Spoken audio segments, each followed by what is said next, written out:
নমস্কাৰ নিৰাময়া যোগ প্ৰাকৃতিক চিকিৎসা কেন্দ্ৰৰ পৰা অন্য এটা ভিডিঅ'লৈ মই আৰু মোৰ ছোৱালীয়ে আপোনালোক সকলোকে স্বাগতম জনাইছোঁ। মই আজি এটা বিশেষ ভিডিঅ' লৈ আহিছোঁ। আপোনালোকে নিশ্চয় উপকৃত হ'ব বুলি মই আশা ৰাখিছোঁ। ভিডিঅ'টো মই আপোনালোকৰ কাৰণে আগবঢ়াইছোঁ। আজি ভিডিঅ' বনোৱাৰ কাৰণটো হৈছে আমাৰ মহিলাসকলৰ বেছি হয় ৰাতি হোৱাৰ আগত কলাফুলকেইটা কুটকুটাই কামুৰি থকাৰ দৰে লাগে, বিষায়। এই সমস্যাটো সমাধান কৰি ল'বৰ কাৰণে কি কৰি ল'ব লাগে হোৱাৰ আগত তাৰ বাবে আপোনালোকলৈ মই এই ভিডিঅ'টো আগবঢ়াইছোঁ। মোৰ দেখিছে মোৰ ছোৱালী শুৱাই থৈ দিছোঁ, গতিকে মই ভিডিঅ'টো আপোনালোকক প্ৰেক্টিকেলি দেখাই দিব লাগিব। মোৰ লগত এতিয়া এডাল আছে বেলনামাৰি।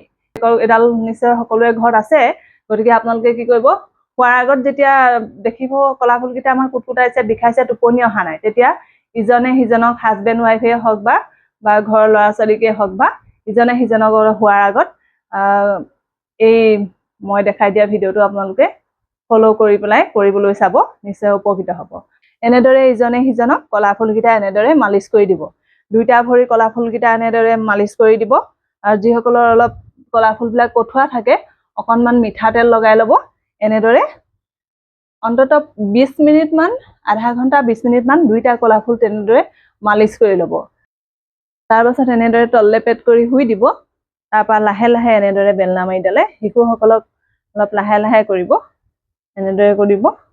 আমাৰ ডাঙৰ মানুহকো আপুনি অলপ জোৰ দিও কৰিব পাৰে, এনেদৰে অলপ জোৰ দিও কৰিব পাৰে। তেনেদৰে কৰি দিলে আপোনালোকৰ নিশ্চয় আপোনালোকে বহুত আৰাম পাব। কুটকুটনিবিলাক নাইকিয়া হৈ যাব, টোপনিটো আপোনাৰ তাৎক্ষণিকভাৱে টোপনি আপোনাৰ আহি যাব। গতিকে যিসকল ভুক্তভোগী তেখেতলোককতো আজিৰ পৰাই প্ৰেক্টিকেলি কৰক, আপোনালোকে নিশ্চয় সুফল পাব। অন্য এটা ভিডিঅ' লৈ মই আকৌ আহিম। আজিলৈ ধন্যবাদ।